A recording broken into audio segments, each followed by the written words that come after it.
Leonard Peikoff, Objetivismo, la filosofía de Ayn Rand, resumen. Este es mi resumen del libro Objetivismo, la filosofía de Ayn Rand de Leonard Peikoff, citando y parafraseando el contenido. Realidad. La filosofía consta de 5 ramas. Las 2 básicas son la metafísica y la epistemología. La metafísica es la rama de la filosofía que estudia la naturaleza del universo en su conjunto. La epistemología es la rama que estudia la naturaleza y los medios del conocimiento humano. Estas 2 ramas permiten una visión de la naturaleza del hombre. De lo anterior se derivan las 3 ramas evaluativas de la filosofía. La ética, la más amplia de ellas, proporciona un código de valores para guiar las decisiones y acciones humanas. La política estudia la naturaleza de un sistema social y define las funciones adecuadas del gobierno.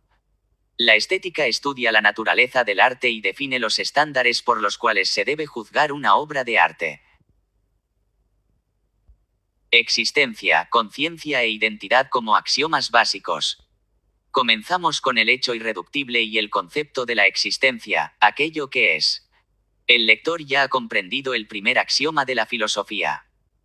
Este acto implica un segundo axioma, que existes poseyendo conciencia, siendo la conciencia la facultad de percibir lo que existe. Un tercer y último axioma básico está implícito en los 2 primeros, se trata de la ley de identidad, ser es ser algo, tener una naturaleza, poseer identidad. Una cosa es ella misma, o, en la fórmula tradicional, A es A. La identidad de un existente significa aquello que es, la suma de sus atributos o características. Inherente a la comprensión que un hombre hace de cualquier objeto está el reconocimiento, de alguna forma, de que hay algo de lo que soy consciente. Hay existencia. Algo, identidad. Soy consciente de conciencia. Estos 3 son los conceptos axiomáticos básicos reconocidos por nuestra filosofía. Un concepto axiomático es la identificación de un hecho primario de la realidad que no puede analizarse, es decir, reducirse a otros hechos o descomponerse en partes componentes. Está implícito en todos los hechos y en todo conocimiento. Es lo fundamentalmente dado y directamente percibido o experimentado que no requiere prueba ni explicación, pero en lo que se basan todas las pruebas y explicaciones. Al estar implícitas desde el principio, la existencia, la conciencia y la identidad quedan fuera del ámbito de la prueba. La prueba es la derivación de una conclusión a partir de un conocimiento previo, y nada es anterior a los axiomas. Los axiomas son los puntos de partida del conocimiento de los que dependen todas las pruebas. Todo lo que existe, existe. Todo lo que existe es lo que es. En cualquier forma en que uno es consciente, uno es consciente. Lo anterior es la validación de nuestros axiomas. Considero que validación es un término más amplio que prueba, que abarca cualquier proceso de establecer la relación de una idea con la realidad, ya sea razonamiento deductivo, razonamiento inductivo o autoevidencia perceptual. En este sentido, uno puede y debe validar todo elemento de conocimiento, incluidos los axiomas. La validación de los axiomas, sin embargo, es la más simple de todas, la percepción sensorial. La prueba presupone existencia, conciencia y una compleja cadena de conocimientos. La existencia de algo que saber. De una conciencia capaz de conocerlo, y de un conocimiento que ha aprendido a distinguir entre conceptos como los probados y los no probados. Lo que antecede no es una prueba de que los axiomas de existencia, conciencia e identidad sean verdaderos, sino una prueba de que son axiomas, que están en la base del conocimiento y, por lo tanto, son ineludibles. Sin embargo, esta prueba en sí misma se basa en los axiomas. Incluso para demostrar que ningún oponente puede escapar de ellos, nosotros también tenemos que hacer uso de ellos. Todos los argumentos presuponen estos axiomas, incluido el argumento de que todos los argumentos los presuponen. La causalidad como corolario de la identidad. Las entidades constituyen el contenido del mundo que los hombres perciben, no hay nada más que observar. En el acto de observar entidades, por supuesto, la persona observa algunos de sus atributos, acciones y relaciones. Con el tiempo, la conciencia de la persona puede centrarse por separado en esas características, aislándolas en el pensamiento con fines de identificación conceptual y estudio especializado. Un subproducto de este proceso es el inventario que hacen los filósofos de las llamadas categorías del ser, como cualidades rojo o duro, cantidades 5 pulgadas o 6 libras, relaciones a la derecha de o padre de, acciones caminar o digerir. El punto aquí, sin embargo, es que ninguna de estas categorías tiene primacía metafísica, ninguna tiene existencia independiente, todas representan meros aspectos de entidades. Acción es el nombre de lo que hacen las entidades. Todo ente tiene una naturaleza, es específico, no contradictorio, limitado, tiene ciertos atributos y no otros. Tal ente debe actuar de acuerdo con su naturaleza. Por lo tanto, en cualquier conjunto de circunstancias dadas, solo hay una acción posible para una entidad, la acción que expresa su identidad. Esta es la acción que emprenderá, la acción que es causada y necesaria por su naturaleza. Causa y efecto, por tanto, es una ley universal de la realidad. Toda acción tiene una causa, la causa es la naturaleza de la entidad que actúa. Y la misma causa conduce al mismo efecto, la misma entidad, en las mismas circunstancias, realizará la misma acción. La causalidad se clasifica mejor como un corolario de la identidad. Un corolario es una implicación evidente de un conocimiento ya establecido. La acción es el núcleo de la ley de causa y efecto, es la acción la que es causada por entidades. La ley de causalidad establece que las entidades son la causa de las acciones. No que toda entidad de cualquier tipo tenga una causa, sino que toda acción la tiene. Y no que la causa de la acción sea la acción, sino que la causa de la acción son los entes. La causalidad es un hecho independiente de la conciencia, ya sea la de Dios o la del hombre. El orden, la legalidad y la regularidad no derivan de una conciencia cósmica como afirma el argumento del diseño religioso. La causalidad no es meramente una forma subjetiva de pensamiento que gobierna la mente humana como en el enfoque kantiano. Por el contrario, la causalidad tanto para el objetivismo como para el aristotelismo es una ley inherente al ser en cuanto ser. Ser es ser algo y ser algo es actuar en consecuencia. La existencia como poseedora de primacía sobre la conciencia. Primacía de la existencia. La existencia es lo primero. Las cosas son lo que son independientemente de la conciencia. Primacía de la conciencia. La conciencia es el factor metafísico primario. Crea lo que es. La existencia. Según este principio, es lo primero. Las cosas son lo que son independientemente de la conciencia. De las percepciones, imágenes, ideas y sentimientos de cualquiera. La conciencia, en cambio, es dependiente. Su función no es crear ni controlar la existencia, sino ser un espectador, observar, percibir, captar lo que es. Lo opuesto a este enfoque lo llamamos la primacía de la conciencia. Se trata del principio según el cual la conciencia es el factor metafísico primario. En esta perspectiva, la función de la conciencia no es la percepción, sino la creación de lo que es. La existencia, por lo tanto, es dependiente, el mundo se considera, de alguna manera, un derivado de la conciencia. La primacía de la existencia no es un principio independiente, sino una elaboración, un corolario más de los axiomas básicos. La existencia precede a la conciencia porque la conciencia es conciencia de un objeto. Si la existencia es independiente de la conciencia, entonces el conocimiento de la existencia solo puede obtenerse por extrospección. En otras palabras, nada es relevante para el conocimiento del mundo excepto los datos extraídos del mundo. Es decir, los datos de los sentidos o las integraciones conceptuales de dichos datos.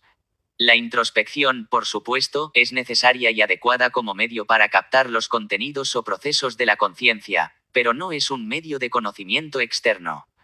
No se puede apelar a los sentimientos del conocedor como vía para llegar a la verdad, no se puede confiar en ningún contenido mental que supuestamente tenga una fuente o validez independiente de la percepción sensorial. Cada paso y método del conocimiento debe proceder de acuerdo con los hechos y cada hecho debe establecerse, directa o indirectamente, por la observación. Seguir esta política es seguir la razón.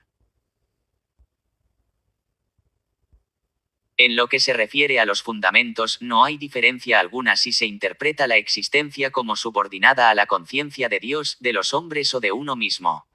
Todas ellas representan la misma metafísica esencial que contiene el mismo error esencial. Las rechazamos todas con el mismo argumento, que la existencia existe.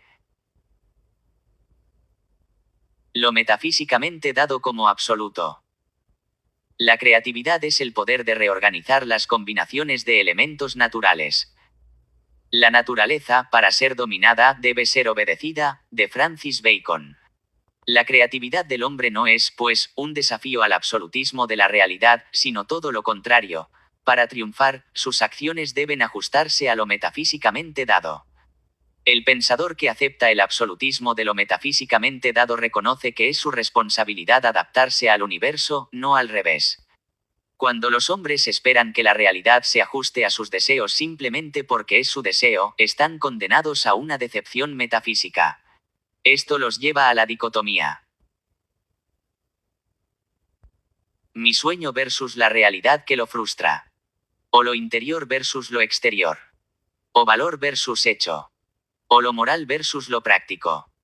El nombre más amplio de la dicotomía es el reino espiritual versus el reino material.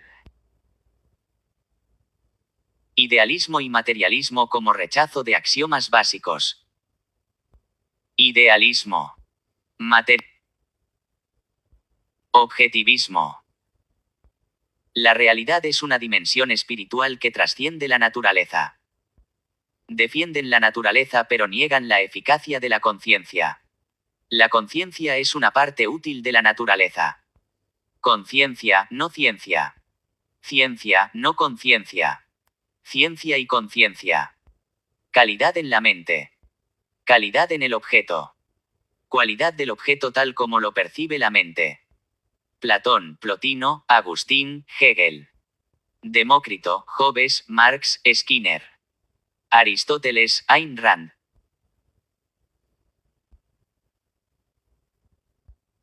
Los idealistas figuras como Platón, Plotino, Agustín, Hegel consideran la realidad como una dimensión espiritual que trasciende y controla el mundo de la naturaleza, y considera a este último como deficiente, efímero, imperfecto, en todo caso, solo parcialmente real. Sobrenatural, etimológicamente, significa aquello que está por encima o más allá de la naturaleza. Naturaleza, a su vez, denota la existencia vista desde una determinada perspectiva.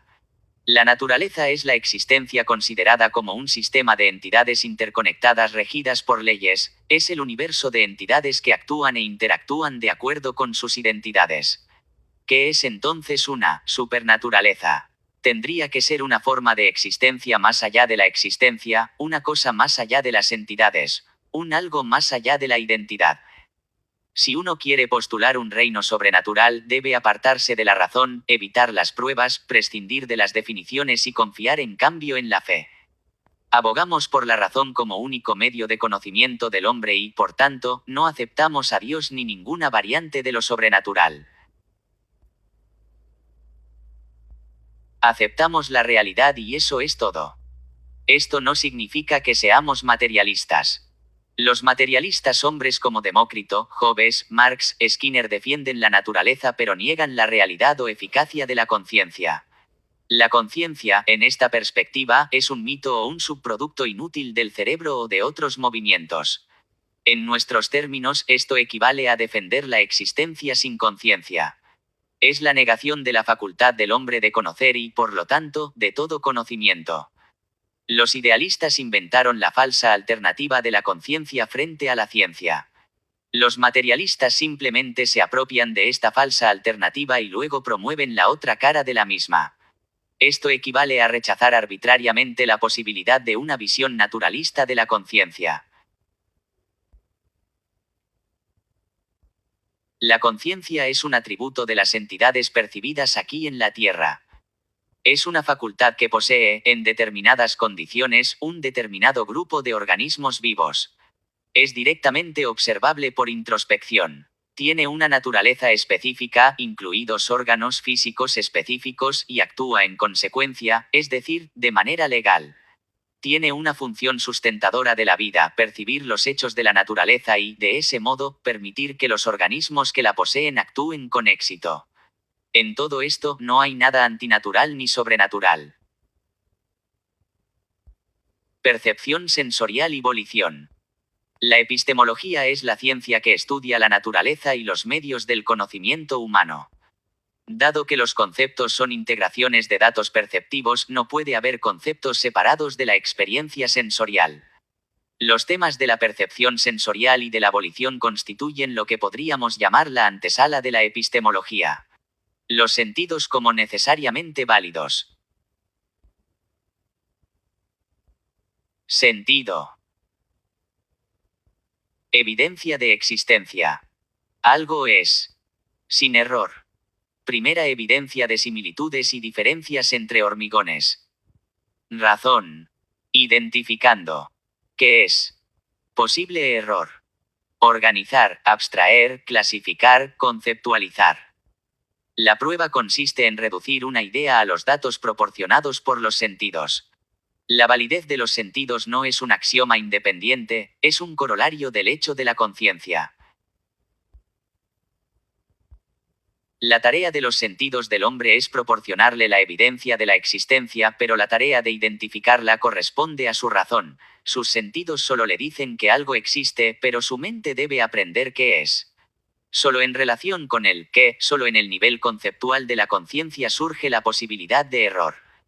La función de los sentidos es resumir una amplia gama de hechos, condensar un cuerpo complejo de información que llega a nuestra conciencia en forma de relativamente pocas sensaciones. La ciencia, de hecho, no es más que el desentrañar conceptual de datos sensoriales, no tiene otra evidencia primaria a partir de la cual proceder. Una vez que una mente adquiere un determinado contenido de material sensorial, puede, como en el caso de los sueños, contemplar su propio contenido en lugar de la realidad externa.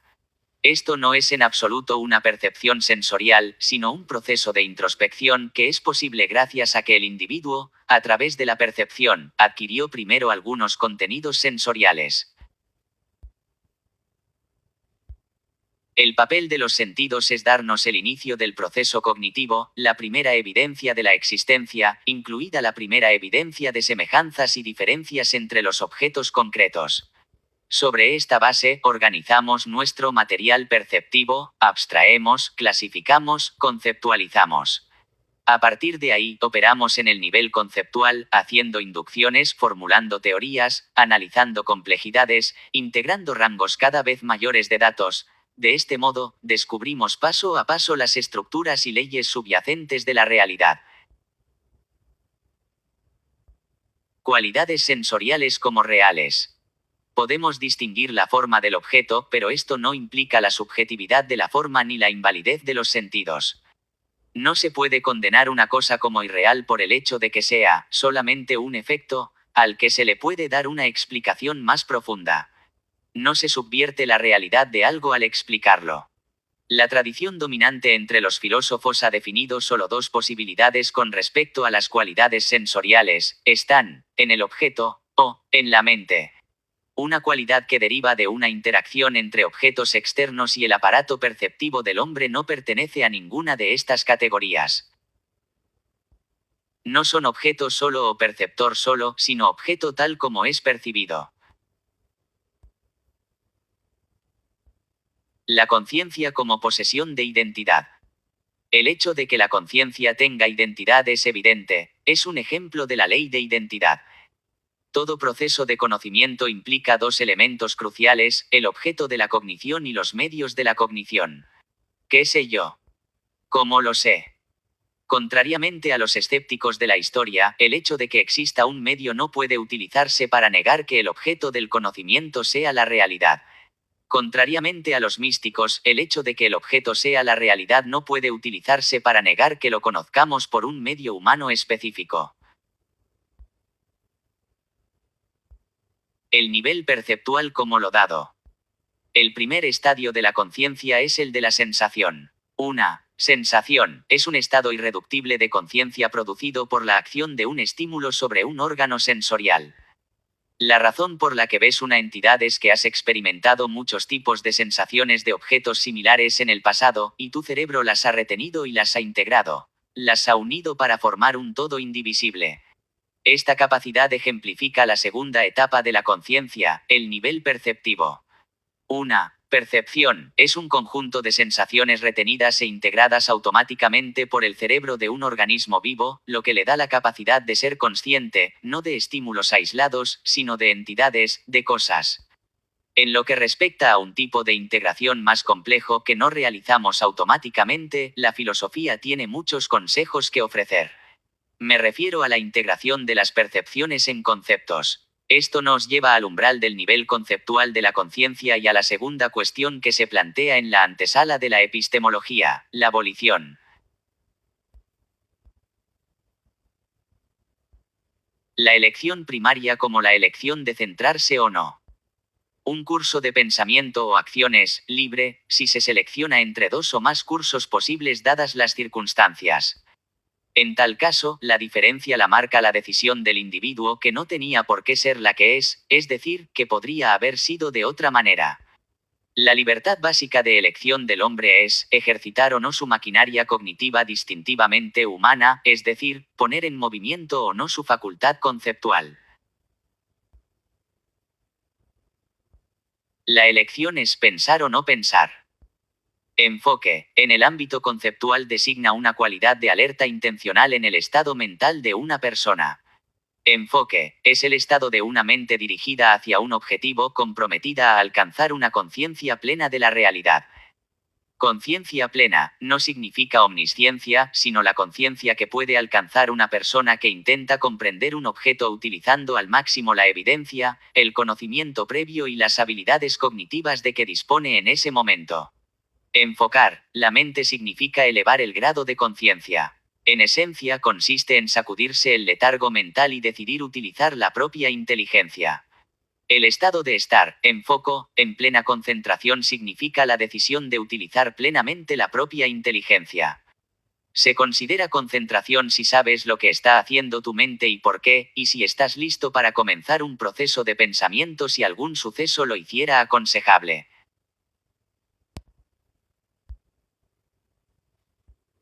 El enfoque es la disposición a pensar y, como tal, la condición previa del pensamiento. Esfuerzo significa el gasto de energía para lograr un propósito. El esfuerzo que se hace nunca es automático, sino que la elección que se requiere debe hacerse de nuevo en cada situación y en relación con cada tema que se trate. La esencia de una conciencia volitiva es el hecho de que su funcionamiento exige siempre el mismo esfuerzo fundamental de iniciación y luego de mantenimiento a través del tiempo. La elección de centrarse es la elección primaria del hombre. Primaria, aquí significa presupuesta por todas las demás elecciones y en sí misma irreductible. No puede haber ningún factor intelectual que haga que un hombre decida tomar conciencia o que explique siquiera parcialmente tal decisión. Para captar tal factor, el hombre ya debe ser consciente. Si un individuo acepta una filosofía de la razón y, como es su característica, elige concentrarse, gradualmente adquirirá conocimiento, confianza y una sensación de control intelectual. Esto le facilitará concentrarse. Después de practicar esta política durante un tiempo, la concentración le parecerá natural, sus procesos de pensamiento ganarán en velocidad y eficiencia, disfrutará usando su mente y experimentará pocas tentaciones de soltar las riendas mentales. El hombre más consciente, aunque tenga toda la inclinación a usar su mente, conserva el poder de decidir no pensar más. La mentalidad más anti-esfuerzo, a pesar de todos sus temores y reticencias, conserva el poder de renunciar a la deriva en favor de un propósito. La evasión es el acto de dejarse en blanco, la suspensión voluntaria de la propia conciencia, la negativa a pensar, no es ceguera, sino la negativa a ver, no es ignorancia, sino la negativa a saber. A diferencia de la elección básica de estar dentro o fuera del foco, la elección de evadir un contenido específico está motivada. El motivo es el sentimiento particular que el evasor eleva por encima de la realidad. No importa cuáles sean sus emociones, una persona sensata conserva la capacidad de afrontar los hechos. Si una emoción la abruma, conserva la capacidad de reconocerla y de postergar el conocimiento hasta que pueda establecer un estado de ánimo más tranquilo.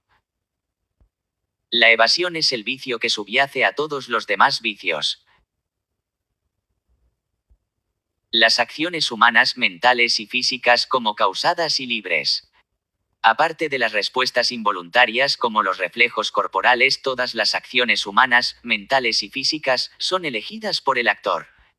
El pensamiento es una actividad volitiva. Los pasos que debe dar el hombre no le son impuestos por su naturaleza ni por la realidad externa, sino que son elegidos por él. Algunas opciones son obviamente mejores, más productivas en términos de éxito cognitivo que otras. La cuestión es que, sea correcta o incorrecta, la dirección que se tome es una cuestión de elección, no de necesidad. Sin embargo, el principio de causalidad no se aplica a la conciencia de la misma manera que se aplica a la materia. En lo que respecta a la materia, no hay cuestión de elección, ser causa es ser necesario. Sin embargo, en lo que respecta a las acciones de nivel superior de una conciencia volitiva, ser causado no significa ser necesario. Consideramos que este dilema es una alternativa falsa. Las acciones del hombre tienen causas. El hombre elige un curso de conducta por una razón, pero esto no hace que el curso determinado o la elección sean irreales. Porque el hombre mismo decide cuáles deben ser las razones que rigen sus acciones. El hombre elige las causas que configuran sus acciones. Decir que se produjo una elección de nivel superior es decir que hubo una razón detrás de ella, pero que otras razones eran posibles dadas las circunstancias y que el individuo mismo hizo la selección entre ellas.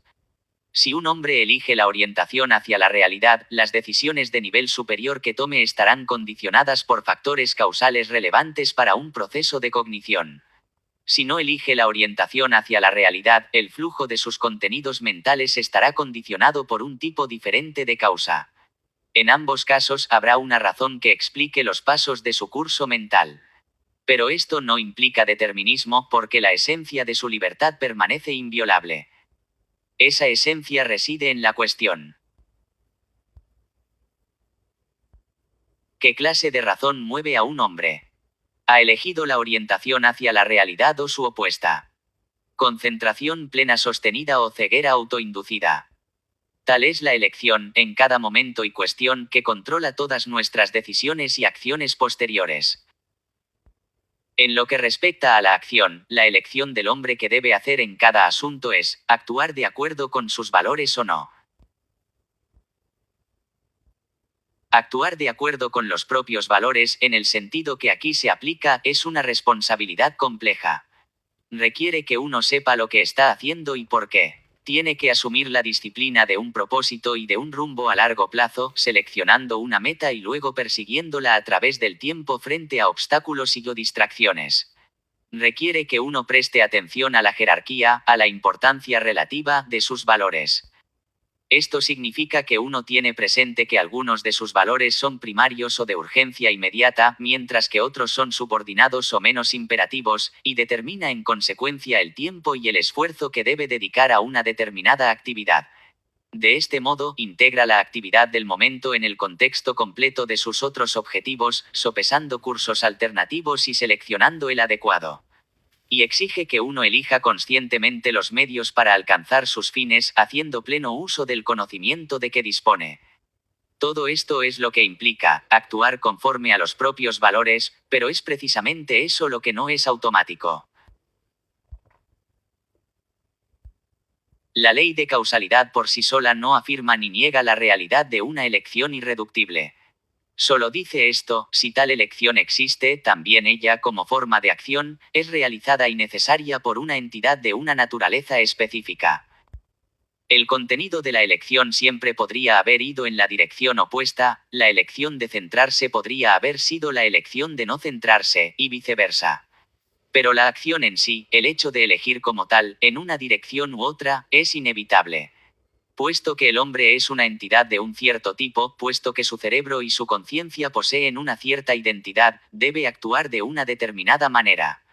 Debe elegir continuamente entre centrarse y no centrarse. En otras palabras, dado un cierto tipo de causa, debe seguirse un cierto tipo de efecto. Esto no es una violación de la ley de causalidad, sino un ejemplo de ella. En el nivel primario, en resumen, el hombre elige activar o no su conciencia. Esta es la primera causa de una larga cadena y la ineludibilidad de esa elección expresa su naturaleza esencial. Luego, sobre esa base, forma el contenido mental y selecciona las razones que regirán todas sus demás elecciones. Nada en la ley de causalidad pone en duda tal descripción. Si el hombre tiene libre albedrío, sus acciones son libres y causadas incluso, correctamente entendidas, en el nivel primario mismo. La voluntad como axiomática. El concepto de voluntad es una de las raíces del concepto de validación y de sus subdivisiones como la prueba. La validación de las ideas es necesaria y posible solo porque la conciencia del hombre es volitiva.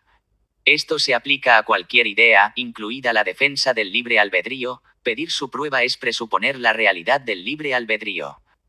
En este momento, por ejemplo, puedes decidir leer atentamente y esforzarte por comprender, juzgar y aplicar el material, o puedes dejar que tu atención divague y las palabras te invadan, captando algunos puntos a medias para luego volver en sí durante unas pocas frases y luego volver a perder el foco parcialmente. El principio de volición es un axioma filosófico con todas las características que esto implica.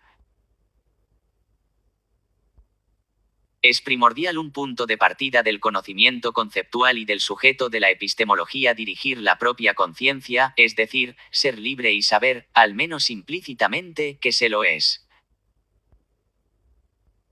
Es fundamental, todo elemento de conocimiento conceptual requiere alguna forma de validación, cuya necesidad se basa en el hecho de la volición.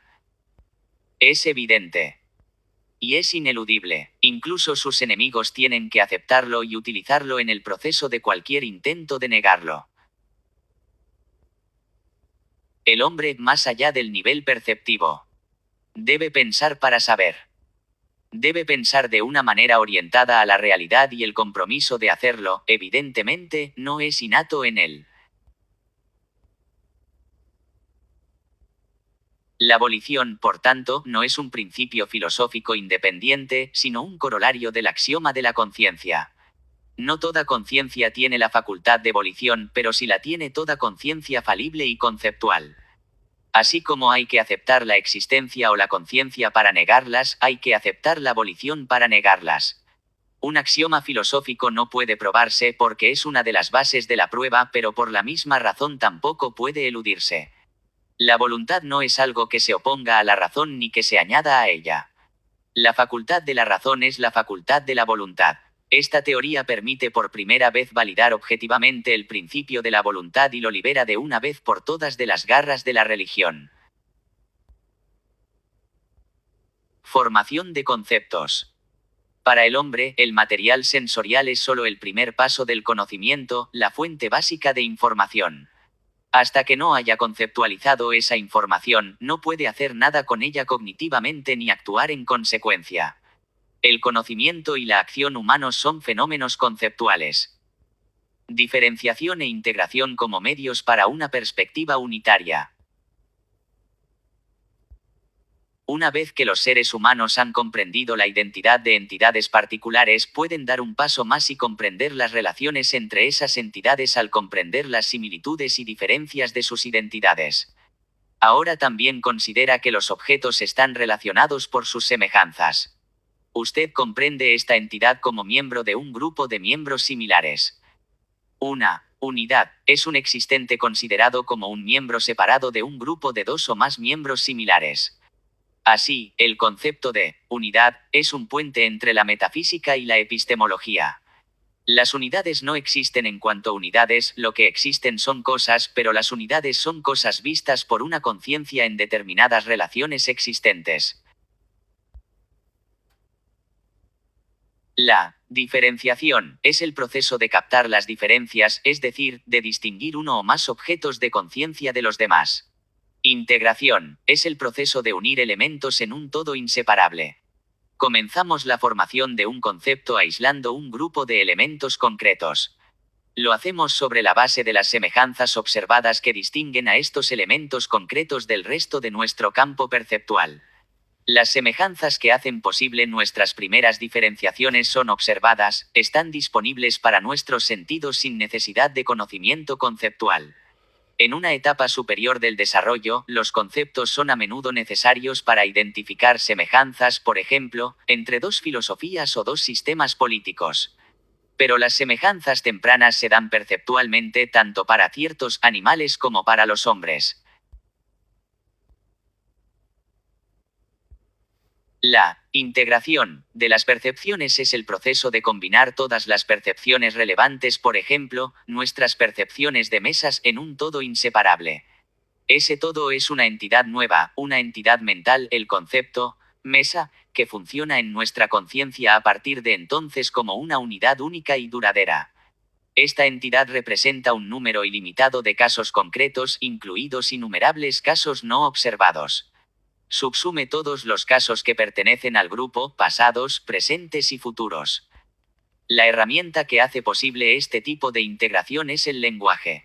La palabra es la única forma en que la mente del hombre es capaz de retener tal suma de datos concretos. Una palabra, aparte de los nombres propios, es un símbolo que denota un concepto, es un símbolo concreto, perceptible a la vista. Un símbolo de este tipo transforma la suma de elementos similares y la resolución de tratarlos juntos en un único concreto mental.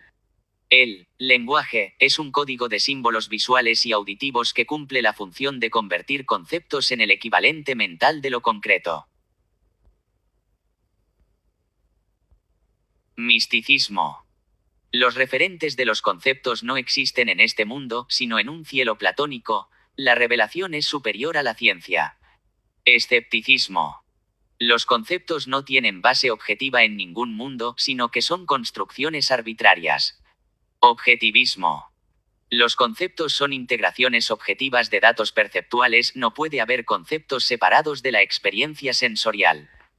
Los místicos sostienen que los referentes de los conceptos no existen en este mundo, sino en un cielo platónico, por lo tanto, sostienen, la revelación es superior a la ciencia.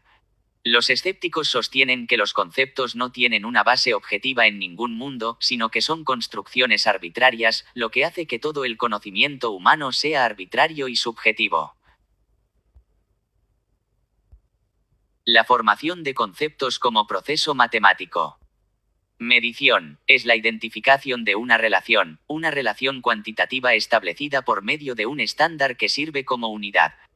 Tanto la formación de conceptos como la medición implican el descubrimiento por parte de la mente de una relación matemática entre cosas concretas.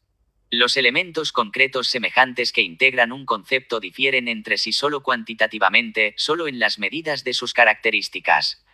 Cuando formamos un concepto, por tanto, nuestro proceso mental consiste en conservar las características, pero omitir sus medidas. Las medidas pertinentes deben existir en alguna cantidad, pero pueden existir en cualquier cantidad. El concepto, mesa, integra todas las tablas pasadas, presentes y futuras, independientemente de estas variaciones entre ellas. Se puede decir que el concepto conserva todas las características de sus referentes y omite todas las mediciones, estas últimas dentro de un rango apropiado.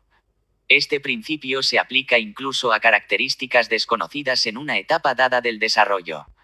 Los objetos se describen como similares si son en parte iguales y en parte no. Semejanza denota identidad parcial, diferencia parcial. Semejanza, en este contexto, es la relación entre dos o más existentes que poseen la misma característica, pero en diferente medida o grado. Los hombres abstraen atributos o características de sus medidas. El denominador común conceptual es la S característica, S reducible, S a una unidad de medida, mediante la cual el hombre diferencia dos o más existentes de otros existentes que la poseen. Un concepto es una integración mental de dos o más unidades que poseen las mismas características distintivas, omitiendo sus medidas particulares. Un concepto no es producto de una elección arbitraria, ya sea personal o social, tiene una base en la realidad. Conceptos de conciencia que implican medición o misión. Un concepto de primer nivel como mesa u hombre es aquel que se forma directamente a partir de datos perceptuales. A partir de esta base, la formación de conceptos se lleva a cabo mediante un proceso de abstracción a partir de abstracciones. El resultado son conceptos cada vez más de nivel superior que no se pueden formar directamente a partir de datos perceptuales, sino solo a partir de conceptos anteriores. Todo proceso de conciencia implica dos atributos fundamentales, contenido y acción. En este caso, por contenido, se entiende el objeto de la conciencia, aquello de lo que ésta es consciente, ya sea por extrospección o por introspección. Directa o indirectamente, el objeto debe ser algún aspecto de la existencia, incluso los estados de conciencia solo pueden captarse en última instancia en relación con el mundo exterior.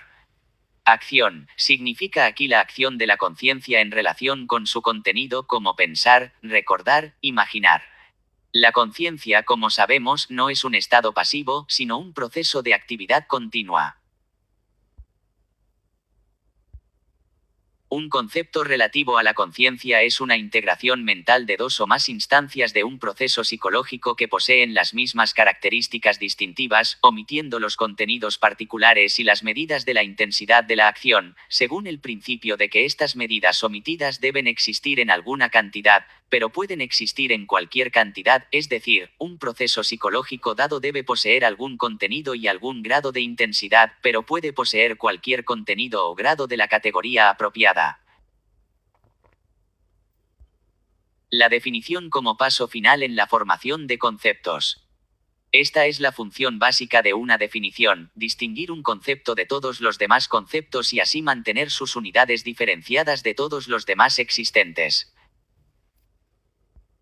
Una definición identifica las unidades de un concepto especificando sus características esenciales.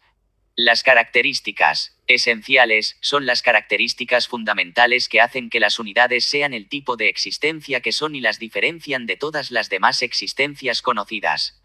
El contexto es todo el campo de conciencia o conocimiento de una mente en cualquier nivel de su desarrollo cognitivo. Las definiciones son contextuales. Su finalidad es diferenciar ciertas unidades de todos los demás existentes en un contexto de conocimiento determinado. Cuando se revisa una definición en función del contexto, la nueva definición no contradice a la anterior. Los hechos identificados en la antigua definición siguen siendo hechos, el conocimiento adquirido anteriormente sigue siendo conocimiento. Lo que cambia es que, a medida que se amplía el campo de conocimiento, estos hechos ya no sirven para diferenciar las unidades. La nueva definición no invalida el contenido de la antigua, simplemente afina una distinción de acuerdo con las exigencias de un contexto cognitivo creciente. Una definición universalmente válida, por ejemplo, el hombre es un animal racional, es aquella que se ha determinado según el contexto más amplio del conocimiento humano disponible hasta la fecha. Una definición objetiva, válida para todos los hombres, es aquella que designa las características distintivas esenciales y el género de los existentes subsumidos bajo un concepto dado, de acuerdo con todo el conocimiento relevante disponible en esa etapa del desarrollo de la humanidad. Las definiciones están determinadas por los hechos de la realidad en el contexto del conocimiento de cada uno. Ambos aspectos de esta afirmación son cruciales, la realidad y el contexto del conocimiento, la existencia y la conciencia.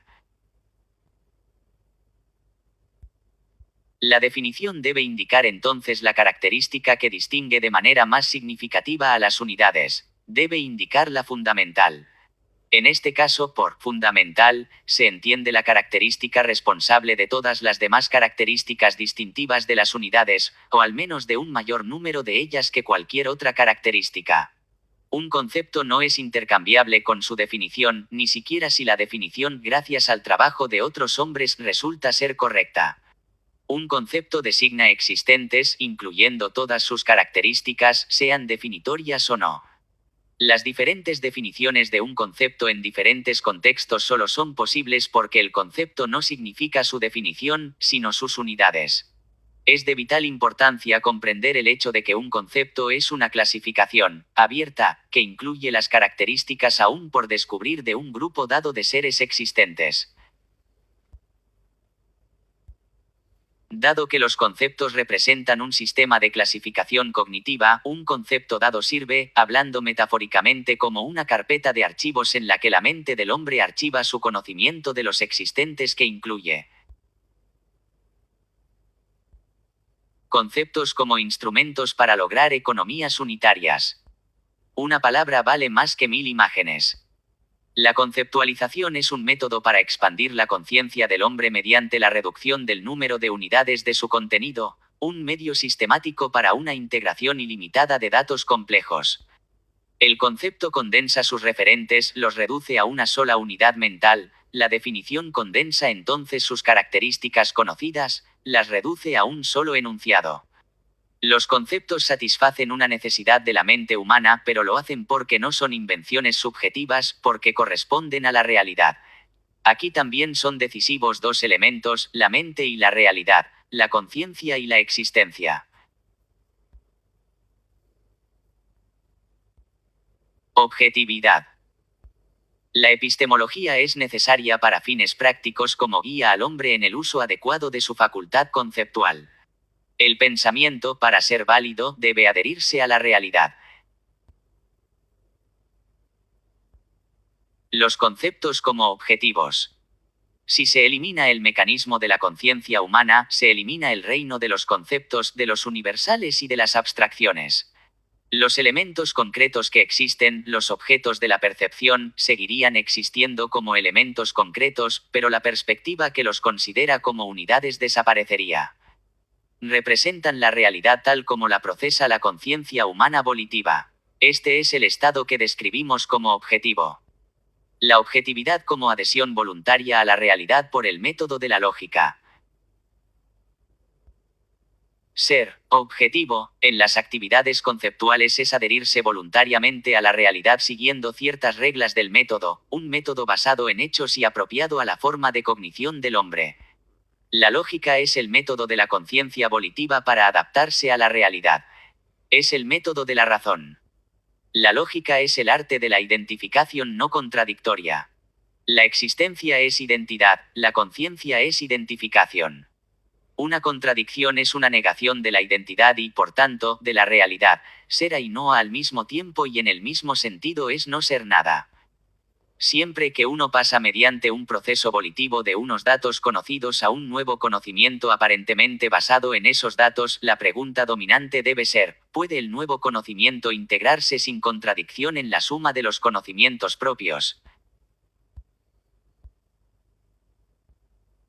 Para que la lógica sea el medio de la objetividad, es necesario que una conclusión lógica se derive de la realidad, debe estar respaldada por un conocimiento previo, que a su vez puede basarse en un conocimiento anterior, y así sucesivamente hasta llegar a lo evidente, los datos de los sentidos.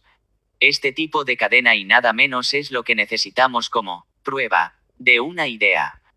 La prueba es el proceso de establecer la verdad mediante la reducción de una proposición a axiomas, es decir, en última instancia, a evidencia sensorial. Tal reducción es el único medio que tiene el hombre para descubrir la relación entre proposiciones no axiomáticas y los hechos de la realidad. El conocimiento como contexto. El conocimiento humano, en todos sus niveles, es relacional. Es una organización de elementos cada uno de los cuales es relevante y se relaciona con los demás. El conocimiento no es una yuxtaposición de elementos independientes, sino una unidad. No es un montón de átomos de conciencia autosuficientes, cada uno de los cuales puede existir o ser tratado independientemente del resto.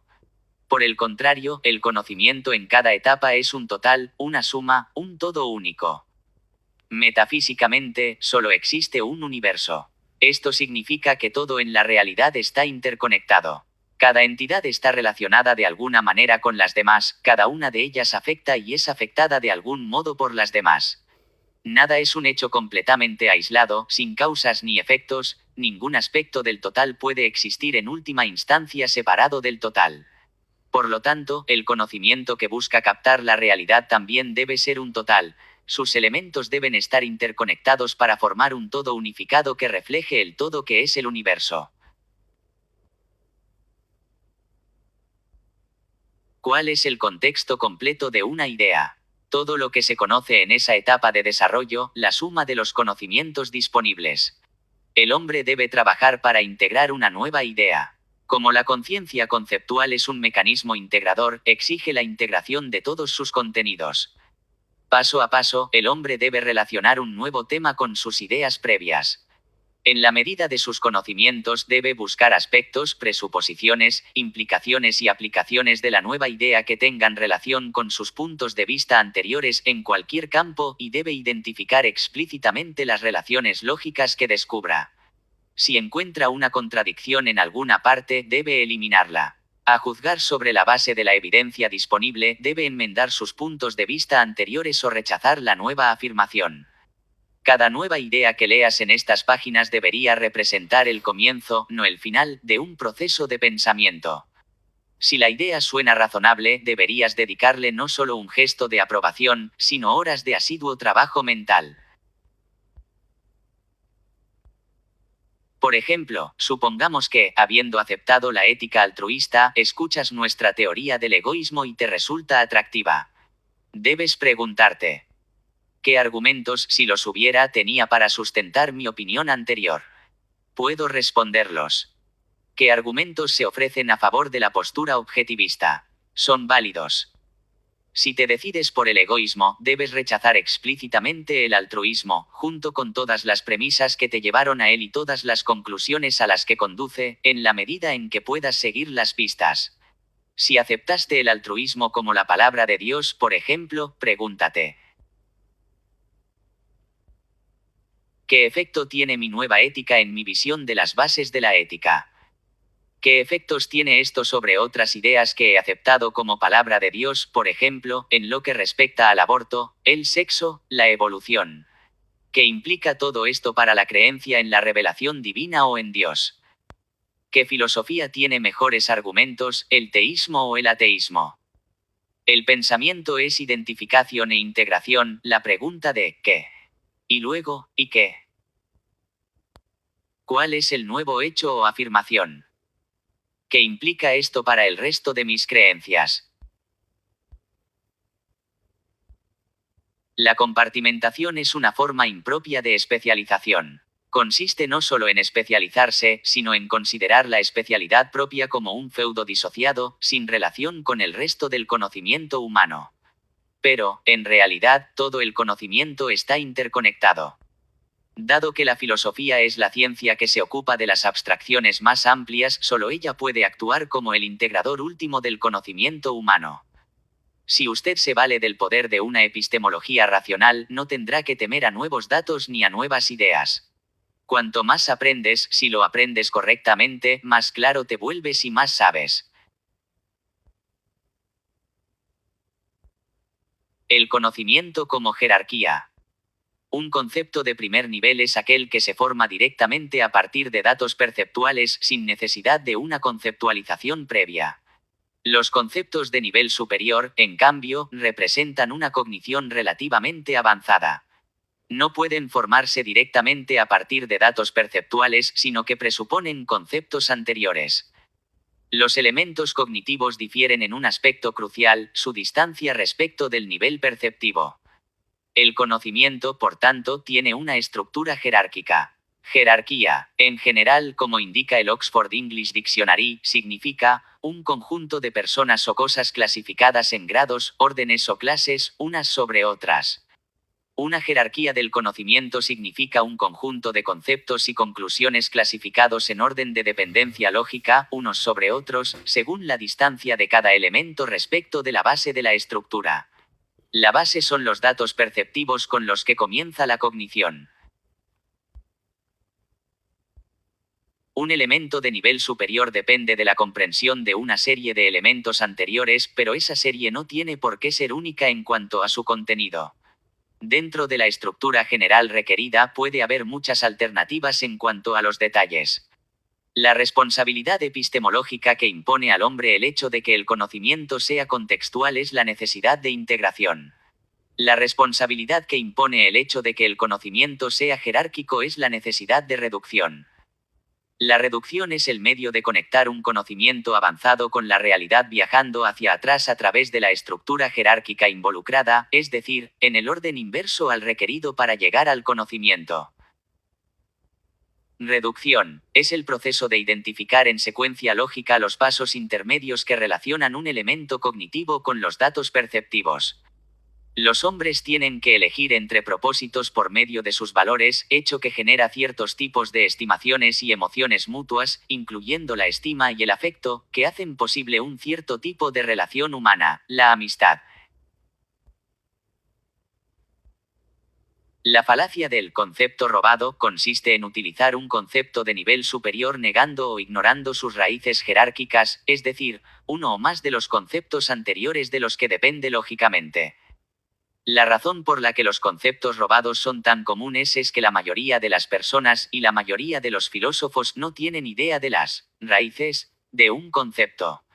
En la práctica tratan cada concepto como algo primario, es decir, como una abstracción de primer nivel. De este modo, arrancan el concepto de cualquier lugar en una jerarquía y, por lo tanto, lo separan de la realidad. El antídoto es el proceso de reducción.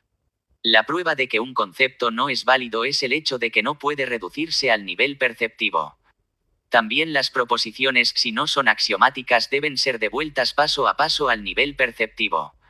La demostración es una forma de reducción. La conclusión que se pretende demostrar es un conocimiento de nivel superior cuyo vínculo con la realidad reside en las premisas que a su vez conducen finalmente al nivel perceptivo. Una conclusión lógica es aquella que ha sido relacionada sin contradicción con el resto de las conclusiones de un hombre, la tarea de integración, y que se ha relacionado paso a paso con los datos perceptuales, la tarea de reducción. Una navaja es un principio que elimina de un plumazo toda una categoría de ideas falsas y o inútiles. La navaja de Rand está dirigida a cualquiera que se adentra en el campo de la filosofía. En ella se afirma, nombra tus principios primarios. Identifica tus puntos de partida, incluidos los conceptos que consideras irreducibles, y luego establece que estos son axiomas objetivos. Es tan inútil defender ideas verdaderas ignorando la jerarquía como defender ideas falsas. Contrariamente a lo que sostienen los conservadores de hoy, por ejemplo, no es un axioma que el hombre tenga derecho a la propiedad.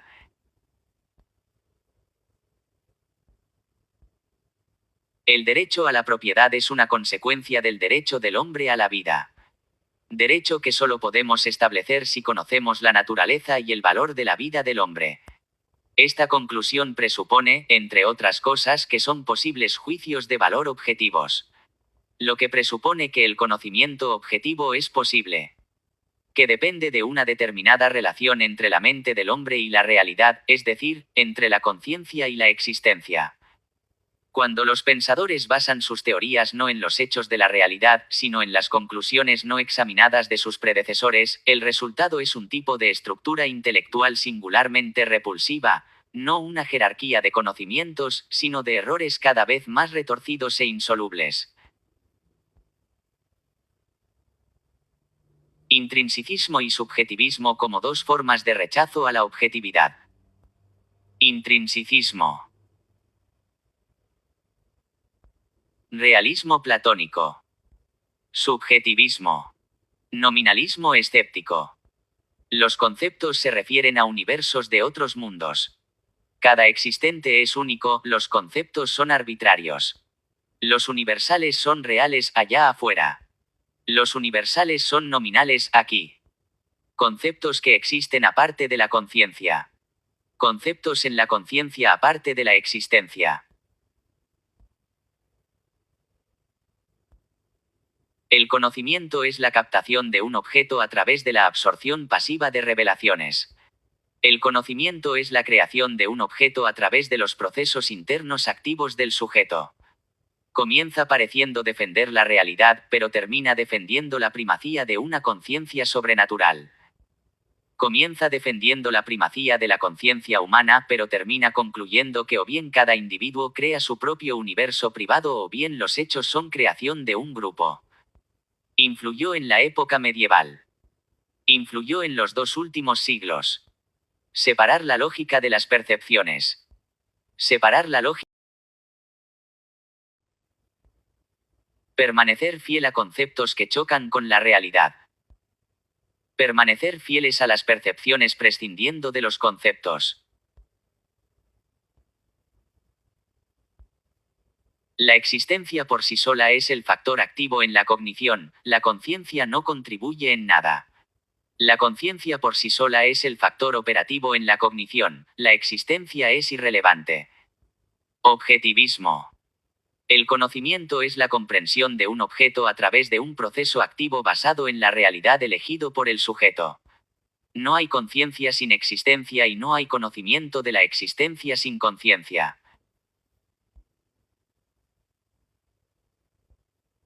Históricamente, las 3 teorías principales de los conceptos son: realismo platónico, realismo aristotélico y el nominalismo. Platón sostenía que los conceptos se refieren a universos de otros mundos, a formas no materiales como la humanidad, la condición de hombre, la bondad, que, según él, son independientes de la conciencia y de cualquier encarnación concreta. La teoría de Aristóteles es más naturalista que la de Platón, pero lleva la impronta de este último. Toda entidad, dice Aristóteles, es un compuesto metafísico formado por 2 elementos, forma y materia, o estructura y materia.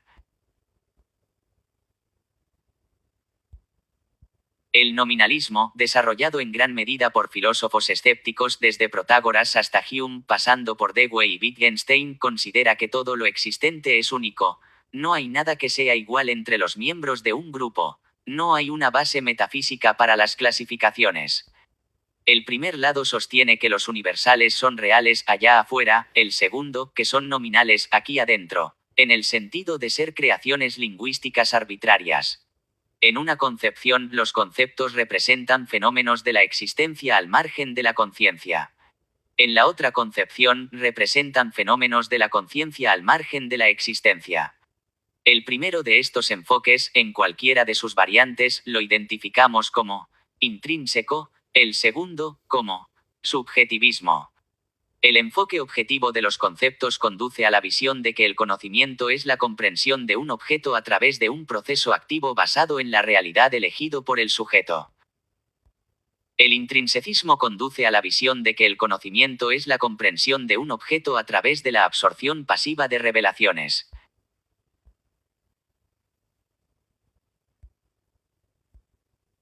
El subjetivismo conduce a la visión de que el conocimiento es la creación de un objeto a través de los procesos internos activos del sujeto. Los intrínsecos describen la facultad del hombre de, simplemente saber, con muchos nombres, entre ellos, intuición, sexto sentido, percepción extrasensorial, reminiscencia, y revelación divina. Para quien entiende, ninguna explicación es necesaria, para quien no, ninguna es posible. Este fue efectivamente el desarrollo histórico desde Platón hasta el cristianismo. Si las abstracciones son fenómenos de otro mundo, entonces deben ser interpretadas como ideas en un intelecto de otro mundo, es decir, como pensamientos en la mente de Dios, quien periódicamente en su bondad revela algunos de ellos al hombre. El intrinsicismo comienza por parecer un defensor de la realidad, pero termina por defender la primacía de la conciencia, de una conciencia sobrenatural. El subjetivismo, por el contrario, está ejemplificado por Kant y John Dewey. Comienza defendiendo la primacía de la conciencia humana. El subjetivista rechaza el enfoque místico de la epistemología, reconoce que la revelación no es un medio válido de conocimiento. Pero, continúa, no hay otro medio de conocer un objeto externo, es una revelación de algún tipo o nada. En la versión personal de esta doctrina, cada individuo crea su propio universo privado. En la versión social, los hechos son creación de un grupo. La culminación de este enfoque es el pragmatismo. El pragmatismo sostiene que el concepto de realidad no es válido, que la búsqueda de absolutos es una perversión, y que la verdad no es la correspondencia con los hechos, sino más bien, aquello que funciona. Funciona, significa aquí, satisface temporalmente los deseos arbitrarios de los hombres. Desde entonces, los hombres han construido sus ideas a partir de los descubrimientos epistemológicos de Aristóteles, incluido su reconocimiento implícito del contexto y la jerarquía, en la medida en que lo han hecho de manera cognitiva, en lugar de estancarse o retroceder. Trágicamente, sin embargo, la epistemología de Aristóteles, en parte debido a sus contradicciones y a sus propios aspectos intrínsecos, rara vez ha sido un factor histórico dominante. Nunca ha tenido la influencia monolítica y duradera de la que gozaron el intrinsecismo en la era medieval y el subjetivismo en los 2 últimos siglos. Ninguna de estas dos escuelas está preparada para captar la necesidad de la lógica. Después de los descubrimientos de Aristóteles, ninguna escuela puede permitirse el lujo de ignorar la lógica. Lo que hacen, sin embargo, los no aristotélicos no es utilizar la lógica como un medio de objetividad, sino tomar el campo de acción, reinterpretando su naturaleza de acuerdo con sus propias premisas. Los intrinsicistas, que descartan este mundo como irreal e ininteligible, separan la lógica de las percepciones. Los subjetivistas, que rechazan el sobrenaturalismo y enfatizan las sensaciones o percepciones, también separan la lógica del mundo, la llaman lógica sin ontología. Cuando los hombres se ven privados de su método de conocimiento, no tienen medios para validar sus conclusiones, no tienen forma de distinguir la verdad del error, los hechos del deseo, la realidad de la fantasía. La consecuencia es la frustración y el fracaso de sus conclusiones, incluidas las conclusiones morales, para servir como guías fiables para la acción. Esta es la causa que explica la popularidad de la noción de que una idea puede ser buena en teoría, pero no funcionar en la práctica. Esta noción nos resulta imposible. Una teoría es una identificación de los hechos de la realidad y de las pautas para la acción humana. Una buena teoría es una teoría verdadera, una que reconoce todos los hechos relevantes, incluidos los hechos de la naturaleza humana, y los integra en un todo no contradictorio. Una teoría de este tipo tiene que funcionar en la práctica. La dicotomía teoría-práctica es en sí misma una teoría, su origen es una brecha entre conceptos y percepciones. Dada esa brecha, el pensamiento pasa a ser visto como perteneciente a un mundo, el mundo de las formas platónicas, o de los fenómenos kantianos, o de los constructos lingüísticos, mientras que la acción es vista como perteneciente a un mundo opuesto, el mundo de los concretos, o de las cosas en sí, o de los datos empíricos. En este contexto, uno espera que una idea sea esquizofrénica. Uno espera que sea buena en un mundo, pero no en el otro, buena en teoría, pero no en la práctica.